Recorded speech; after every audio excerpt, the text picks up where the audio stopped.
Hi guys, ito po pala yung yung dala ni MJ na donut. Ayan.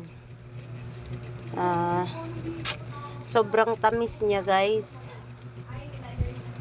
Mataas na nga ang sugar ko, tapos nagdala siya ng ganyan. Ayan.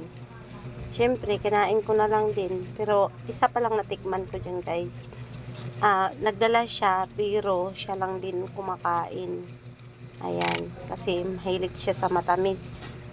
Ako kasi, pinagbawalan talaga ako ng doktor ng mga matatamis. Kaya, grabe, yung kumain ako ng isa, uminom kaagad ako ng tubig na marami kasi sobra talagang tamis niya guys. As in.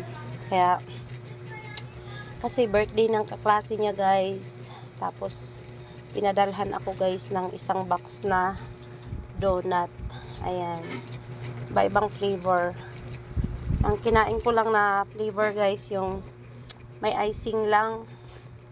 Hindi ko kinain yung yung may palaman talaga na cheesy na sobrang tamis.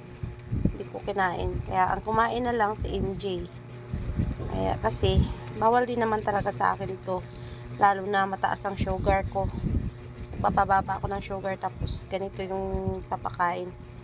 Kaya ayan, sa nagbigay, happy birthday, at saka syempre sa pamilya, thank you. Yan, pinadala talaga isang box talaga guys na Dunkin. Yan. Dunkin, baka naman